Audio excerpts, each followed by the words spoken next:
परमेश्वर का वचन बाइबल,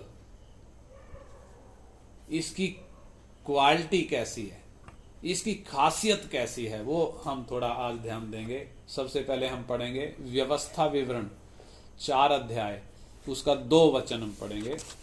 व्यवस्था विवरण 4 अध्याय का 2 वचन। जो आज्ञा मैं तुमको सुनाता हूँ उसमें ना तो कुछ बढ़ाना और ना कुछ घटाना, तुम्हारे परमेश्वर यहोवा की जो जो आज्ञा मैं तुम्हें सुनाता हूँ उन्हें तुम मानना। हाँ, इधर परमेश्वर इस्राएल को कह रहा है, जो आज्ञा मैं तुमको सुनाता हूं, यानी ये बाइबल जो हमारे हाथ में, ये परमेश्वर की आज्ञा है। और परमेश्वर कहता है जो आज्ञा मैं तुमको सुनाता हूं उसमें ना तो कुछ बढ़ाना और ना कुछ घटाना, तुम्हारे परमेश्वर यहोवा की जो जो आज्ञा मैं तुम्हें सुनाता हूं उन्हें तुम मानना।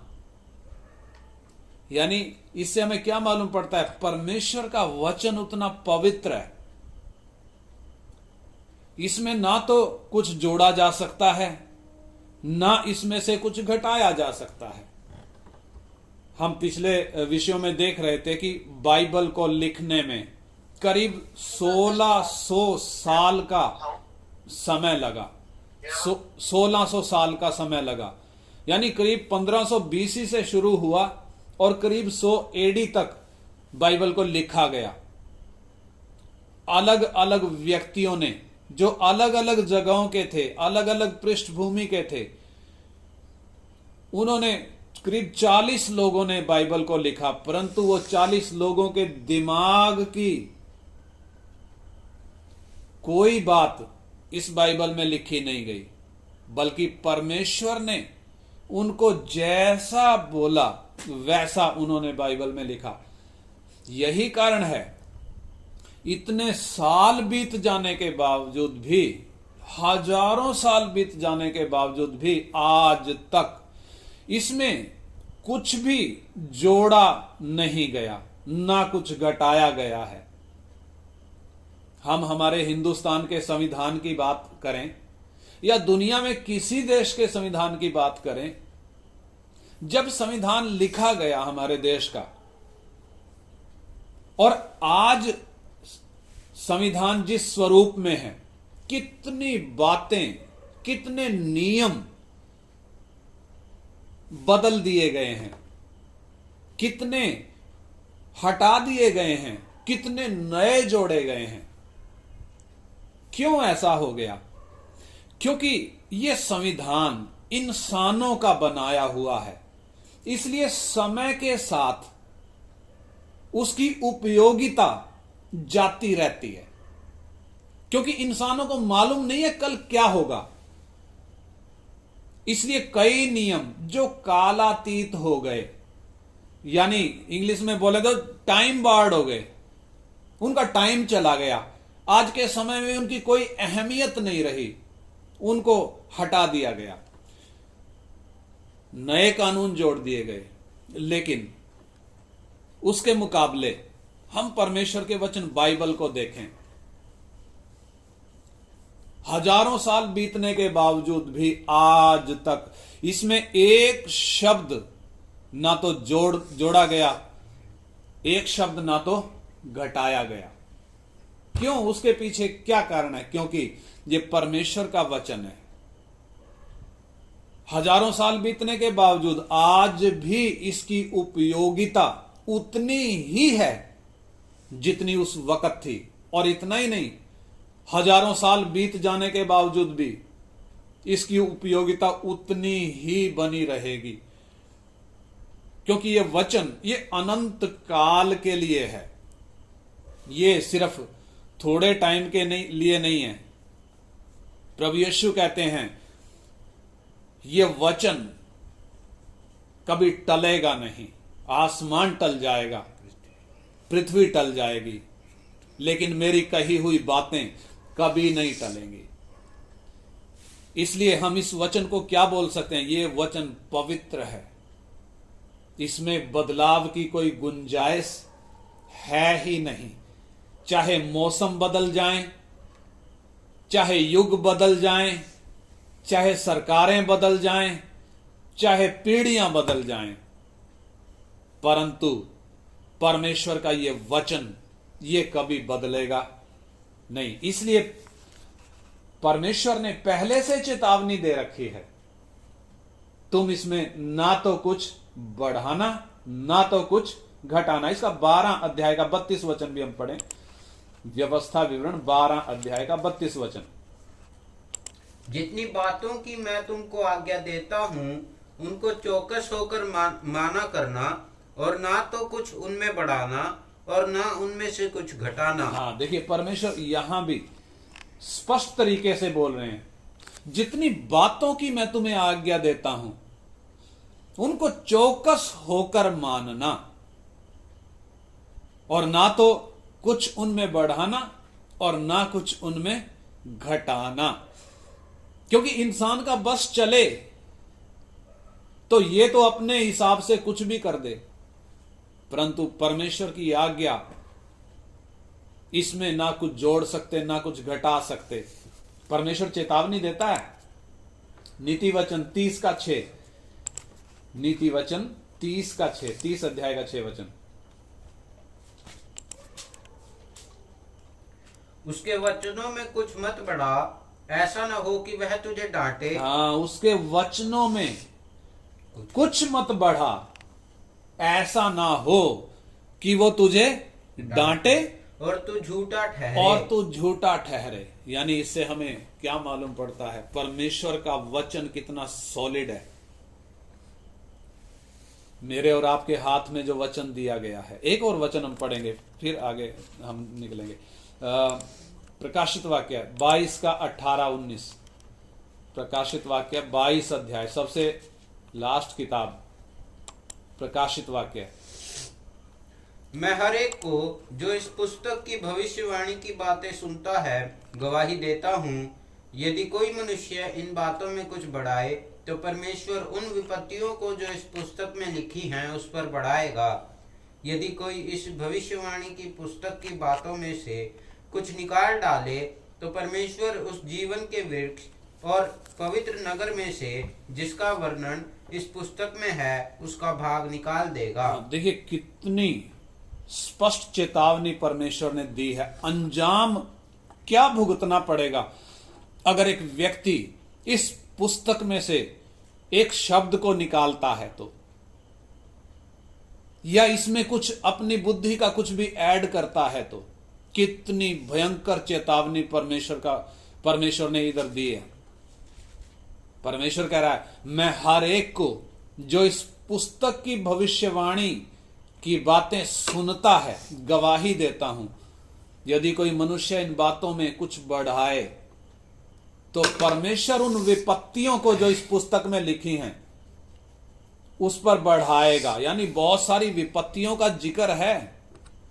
7 साल के महाक्लेश में कितनी विपत्तियां, भयंकर विपत्तियां आएंगी जो आज तक इस धरती पे आई नहीं है। मालूम है, अगर किसी ने कुछ इस किताब में जोड़ दिया वो विपत्तियां, परमेश्वर का वचन साफ हमें चेतावनी देता है, परमेश्वर उन विपत्तियों को जो इस पुस्तक में लिखे उस पर बढ़ाएगा। और यदि कोई इस भविष्यवाणी की पुस्तक की बातों में से कुछ निकाल डाले तो परमेश्वर उस जीवन के वृक्ष और पवित्र नगर में से जिसका वर्णन इस पुस्तक में है उसका भाग निकाल देगा। यानी वो अनंत काल का नगर, वो नया यरूशलेम, जहां अनंत काल तक परमेश्वर के लोग परमेश्वर के साथ रहेंगे। और वो जीवन का पेड़ जो उस नगर में है, परमेश्वर कहता है उसमें से भाग निकल जाएगा उस व्यक्ति का जो इस पुस्तक में से कुछ मिटा डाले। पिछले दिनों में एक वो पढ़ रहा था, ऑनलाइन में कोई समाचार पढ़ रहा था, उसमें किसी ने लिखा हुआ था बाइबल के इस वचन का अब कोई औचित्य नहीं रहा। कोई एक वचन उसने मेंशन किया हुआ था, वो कहता था अब आज के युग में इसका कोई औचित्य नहीं है। यानी इतनी भयंकर चेतावनी सामने स्पष्ट लिखी हुई होने के बावजूद भी इंसान कितना घमंडी हो गया है। परमेश्वर का डर नहीं है। चाहे कोई सा भी वचन है बाइबल का, कोई एक शब्द भी टाइम बार्ड नहीं हुआ है। उतना ही महत्व है जितना परमेश्वर ने बोलते समय में जितना बोला था, आज भी उतना ही महत्व है और अनंत काल तक ये उतना ही महत्वपूर्ण रहेगा। तो मेरे और आपके हाथ में जो किताब है, कितना महत्वपूर्ण एक किताब है। क्यों?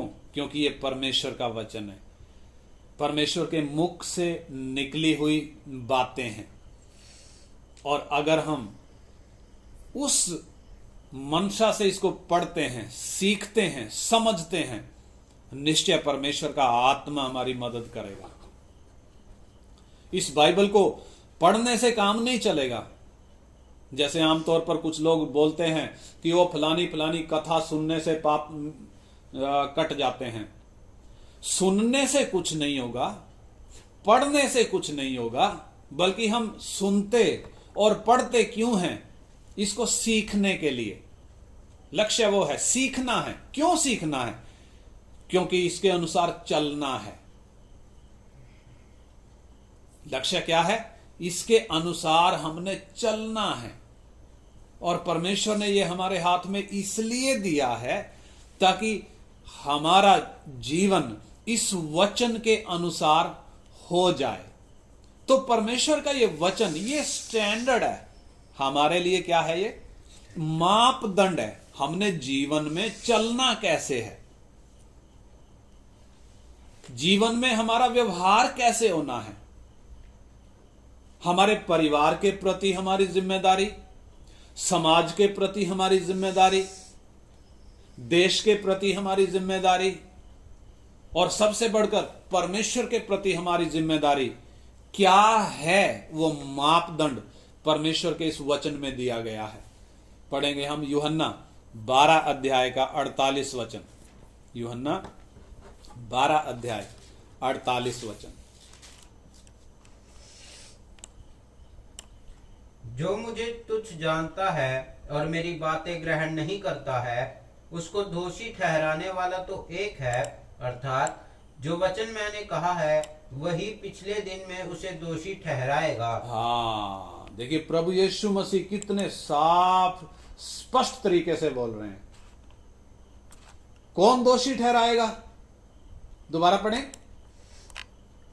जो मुझे तुच्छ जानता जो है, मुझे तुच्छ जानता है और मेरी बातें ग्रहण नहीं करता है, मेरी बातें ग्रहण नहीं करता, उसको दोषी ठहराने वाला तो एक है। उसको दोषी ठहराने वाला तो एक है। कौन है? अर्थात जो वचन मैंने कहा है, जो वचन मैंने कहा है, वही पिछले दिन में उसे दोषी ठहराएगा। अंतिम दिन में ये वचन उसे क्या करेगा? दोषी ठहराएगा। यानी ये वचन के आधार पे एक व्यक्ति का न्याय होगा। चलना कैसे था? वचन लिखकर दिया गया था। और गलाती 1 का 8 भी पढ़ें। गलाती 1 अध्याय का 8 वचन। गलाती 1 का 8। परंतु यदि हम या स्वर्ग से कोई दूत भी उस सुसमाचार को छोड़ जो हमने तुमको सुनाया है, कोई और सुसमाचार तुम्हें सुनाए, तो शापित हो। हाँ, देखिए परमेश्वर अपने वचन के प्रति कितना गंभीर है, कितना गंभीर है, यह वचन से हमें मालूम पड़ता है। अभी जैसे प्रकाशित वाक्य 22 अध्याय में हमने पढ़ा, ऐसे ही परमेश्वर इधर भी क्या कहता है? परंतु यदि हम या स्वर्ग से कोई दूत भी उस सुसमाचार को छोड़ जो हमने तुमको सुनाया है, कोई और सुसमाचार तुम्हें सुनाए, तो शापित हो। यानी कौन से सुसमाचार की बात हो रही है? हमने कौन सा सुसमाचार सुनाया है? क्रूस पर चढ़ाए हुए यीशु का सुसमाचार। आज दुनिया में बहुत से ऐसे हैं जो बाइबल उठाकर प्रचार करने निकल गए, लेकिन शापित हैं। क्यों शापित हैं? ये वचन उनको शापित बताता है, ये वचन उनको श्राप दे रहा है। कैसे? क्रूस पर चढ़ाए हुए यीशु का प्रचार ना करके वो कुछ और ही प्रचार करने लग गए। कुछ और कैसे करने लग गए? वो बोलते हैं मांगो तुम्हें दिया जाएगा। ठीक है, ये तो बाइबल में लिखा है, मांगो तुम्हें दिया जाएगा। लेकिन किस संदर्भ में लिखा है? ये पवित्र आत्मा के संदर्भ में लिखा है, ये आत्मिक बातों के संदर्भ में लिखा है। लेकिन कई क्या प्रचार करते हैं? गाड़ी मांगो, कितनी लंबी गाड़ी चाहिए वो भी मांग करो, कौन सा रंग चाहिए, कौन सा ब्रांड चाहिए। यानी वो वचन को कितना अपने स्वार्थ के लिए तोड़ मरोड़ दिया। परमेश्वर का वचन स्पष्ट चेतावनी देता है, शापित है वो व्यक्ति जो इस सुसमाचार को छोड़ कोई और सुसमाचार सुनाता है। आज यीशु को कईयों ने चंगा करने वाला करके घोषित कर दिया। वो चंगा करता है, वो दुष्ट आत्माओं को निकालता है। ठीक है, वो तो काम है, परंतु ये तो सुसमाचार नहीं है। सुसमाचार क्या है? सुसमाचार है, हे पापी, तू पापी है, तेरे ऊपर परमेश्वर का दंड है, अनंत काल का दंड है। परंतु याद रख, एक निर्दोष तेरे लिए घात हुआ है। परमेश्वर का मेमना तेरे बदले में मरा है, और यदि तू उस पर विश्वास करेगा, अपने पाप का अंगीकार करते हुए अपने पाप से मन फिराएगा और उस यीशु की ओर फिरेगा, तो तू उद्धार पाएगा। वो है सुसमाचार। और परमेश्वर अपने वचन को प्रमाणित करने के लिए कि सत्य है, वो बीमारी को चंगा करता है। एक विश्वासी अपने विश्वास के जीवन में जब चलता है, बीमारियां आती हैं, वो अनुभव करता है मेरा प्रभु मुझे चंगा करता है, मेरा प्रभु चंगा करने वाला परमेश्वर है। परंतु जो यीशु को चंगा करने वाला करके प्रचार करते हैं, आप जरा उनको जाके पूछें, जब वो बीमार पड़ते हैं क्या वो यीशु पर विश्वास करते हैं या वो डॉक्टर के पास जाते हैं? पोल पट्टी अपने आप खुल जाएगी। वो औरों को तो प्रचार करते हैं यीशु चंगा करता है, लेकिन खुद डॉक्टरों पर विश्वास करते हैं, यीशु पर विश्वास करते नहीं हैं। परंतु एक विश्वासी जो क्रूस पर चढ़ाए यीशु पर विश्वास करता है, वो अपने जीवन में अनुभव करता है मेरा प्रभु चंगा करने वाला प्रभु है। इसलिए हमें सुनाया गया सुसमाचार कौन सा है? हमें सुनाया गया सुसमाचार, हमारा प्रभु उद्धार करता है, पाप से छुटकारा देने वाला परमेश्वर है। परमेश्वर का मेमना क्रूस पर बलिदान हुआ। इसलिए पौलुस भी कहता है, हम तो क्रूस पर चढ़ाए हुए यीशु का प्रचार करते हैं, जो यहूदियों के लिए ठोकर का कारण और अन्य जातियों के लिए मूर्खता है, परंतु विश्वास करने वाले के लिए यही क्रूस का प्रचार परमेश्वर की सामर्थ है। पिछले दिनों में हमने यह विषय सीखा है। एक और वचन हम पढ़ेंगे, पहला थिस्सलुनीकी 2 अध्याय उसका 13 वचन। पहला थिस्सलुनीकी 2 अध्याय का 13 वचन। फर्स्ट थिस्सलुनियन 2:13। इसलिए हम भी परमेश्वर का धन्यवाद निरंतर करते हैं कि जब हमारे द्वारा परमेश्वर के सुसमाचार का वचन तुम्हारे पास पहुंचा, तो तुमने उसे मनुष्यों का नहीं परंतु परमेश्वर का वचन समझकर और सचमुच यह ऐसा ही है ग्रहण किया, और वह तुम विश्वासियों में जो विश्वास रखते हो प्रभावशाली है। प्रभावशील है। यानी जो सुसमाचार हमने तुम्हें सुनाया, वो कौन सा सुसमाचार है? वो मनुष्यों का नहीं है, बल्कि परमेश्वर का वचन है। और ये एक विश्वासी के लिए उसके जीवन का मापदंड है। उसने चलना कैसे है, मैंने और आपने चलना कैसे है, परमेश्वर का यह वचन वो मापदंड मुझे और आपको देता है। नीति वचन 29 का 18 पढ़ेंगे। नीति वचन 29 का 18।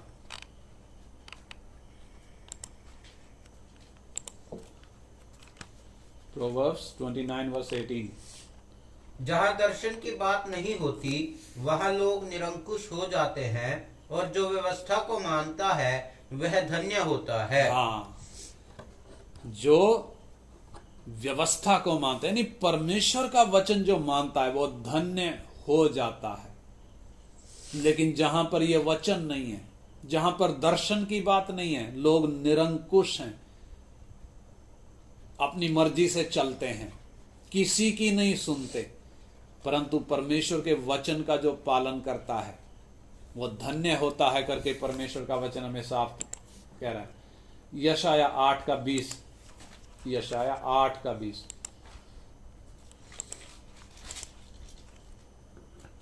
व्यवस्था और चित्तौनी ही की चर्चा किया करो। यदि वे लोग इन वचनों के अनुसार ना बोले तो निश्चय उनके लिए पो ना फटेगी। हाँ, देखिए परमेश्वर का वचन कितना स्पष्ट हमें बोलता है। किस चीज की चर्चा किया करो? आजकल लोग किस चीज की चर्चा करते हैं? बेमतलब की बातें करते रहते हैं।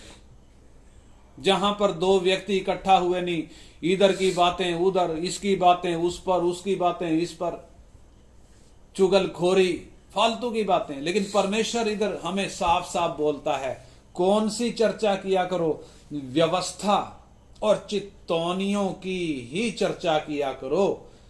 और यदि वे लोग इन वचनों के अनुसार ना बोलें तो उनके लिए पो नहीं फटेगी, यानी उनके लिए कभी सवेरा होगा नहीं। वो कभी सवेरा नहीं देखेंगे बाइबल हाथ में लेके, और जो इस बाइबल के अनुसार नहीं बोलते। कितना भयंकर चेतावनी है। मेरे हाथ में जब बाइबल है, मेरे शब्द कैसे होने चाहिए? बाइबल के अनुसार होने चाहिए। परमेश्वर का सिद्धांत क्या है वो हमें बोलना है। हमारी आपसी बातचीत भी परमेश्वर का वचन कहता है तुम ऐसे बातचीत किया करो मानो परमेश्वर का वचन बोला हो। यानी हमारे लिए मापदंड, हमने जीना कैसे है, हमने चलना कैसे है, हमारा चाल चलन कैसे होना है, परमेश्वर का वचन हमें वो मापदंड देता है। एक बात और हम देखेंगे, परमेश्वर का ये वचन बिल्कुल विश्वास योग्य है। पहली बात हमने क्या देखी? ये पवित्र है, इसमें बदलाव की कोई गुंजाइश नहीं है। दूसरा, ये हमारे जीवन के लिए मापदंड है। तीसरी बात, ये बिल्कुल विश्वास योग्य वचन है, यानी ये ऐसा वचन है जिस पर भरोसा किया जा सकता है। परमेश्वर का वचन साफ साफ कहता है तुम मनुष्यों पर भरोसा नहीं करना। शापित है वो व्यक्ति जो मनुष्य पर भरोसा करता है। क्यों कहता है परमेश्वर ऐसा? क्योंकि इंसान बदल जाता है, क्योंकि इंसान को मालूम नहीं कल क्या होगा, मेरे जीवन में कल क्या होगा, इंसान को मालूम नहीं है। इसलिए आज तो वो वायदा कर रहा है, कल उसको पूरा कर पाएगा नहीं कर पाएगा कोई पता नहीं। इसलिए परमेश्वर स्पष्ट चेतावनी देता है मनुष्यों पर भरोसा नहीं करना, बल्कि परमेश्वर पर ही भरोसा करना। और परमेश्वर का वचन जो हमारे हाथ में है, परमेश्वर के मुख से निकली हुई आवाज है, उसने जो लिख कर दिया है, भरोसा किया जा सकता है। इस्राएलियों के विषय में हम पढ़ेंगे परमेश्वर का वचन क्या कहता है। पहला राजा 8:56, 1 किंग 8:56, पहला राजा 8 अध्याय उसका 56 वचन। धन्य है यहोवा जिसने ठीक अपने कथन के अनुसार अपनी प्रजा इज़राइल को विश्राम दिया है। जितनी भलाई की बातें उसने अपने दास मूसा के द्वारा कही थी, उनमें से एक भी बिना पूरी हुए नहीं रही। हाँ, देखिए कैसे, मतलब एक गवाही, कैसे, क्या गवाही है, क्या गवाही है। सुलेमान इस्राएल का राजा इधर गवाही दे रहा है, धन्य है यहोवा जिसने ठीक अपने कथन के अनुसार, यानी जैसा उसने कहा था उसी के अनुसार अपनी प्रजा इस्राएल को विश्राम दिया है।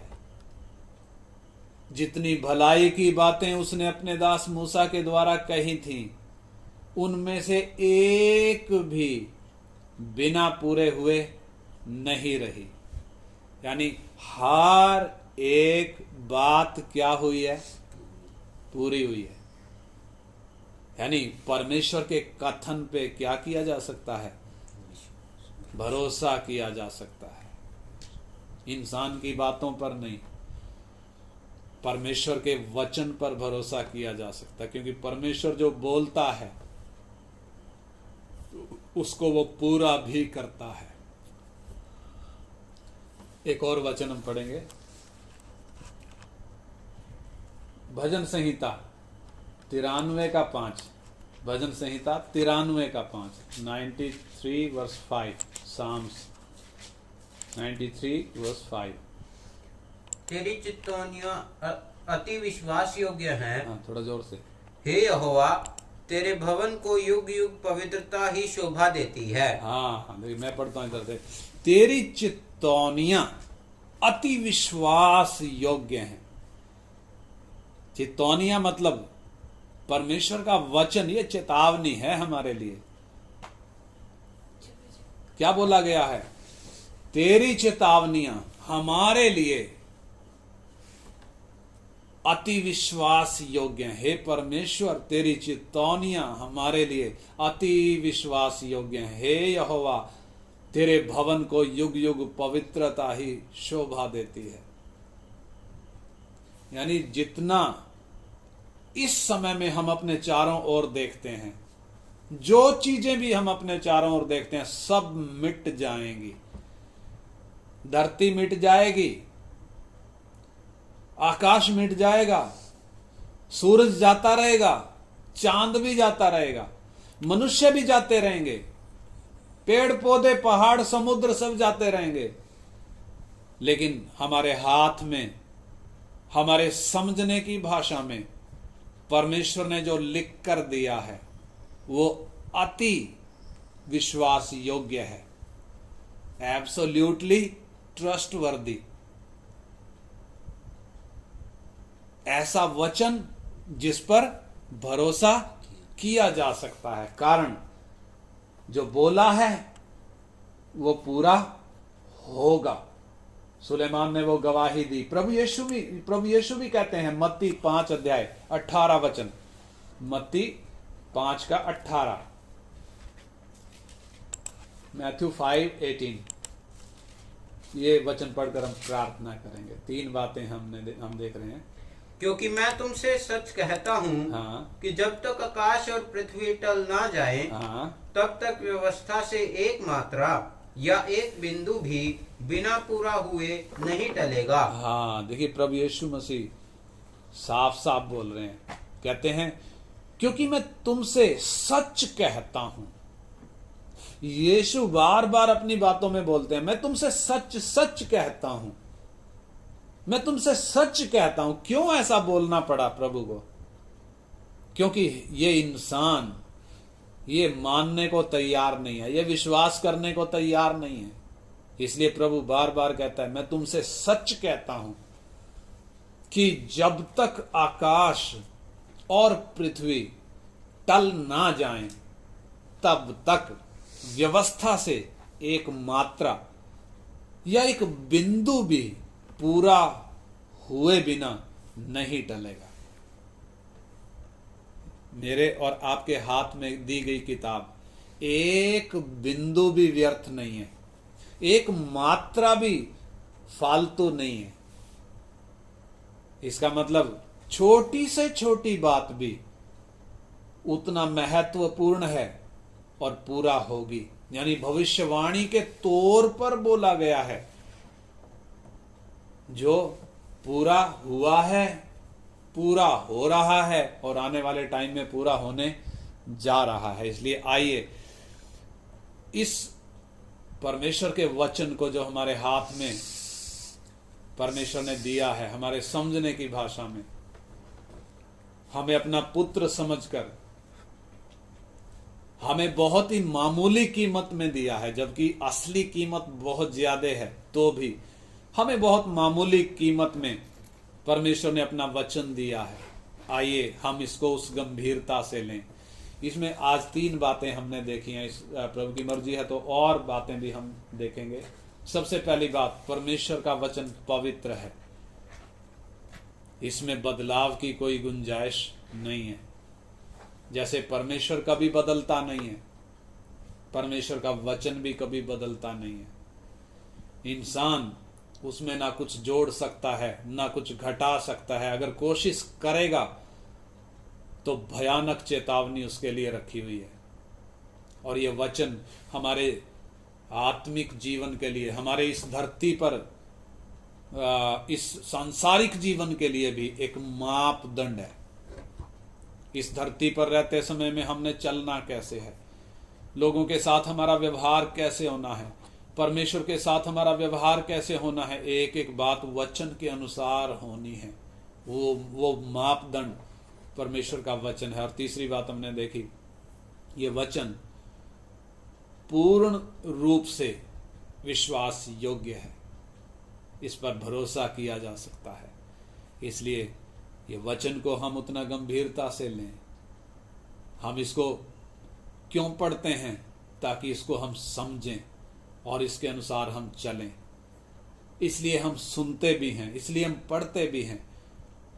हमारा मकसद ये हमें समझ में आ जाए। वो हमारी प्रार्थना भी रहती है, हे परमेश्वर आप अपना वचन मुझे समझा दें, मुझे खोल कर दें।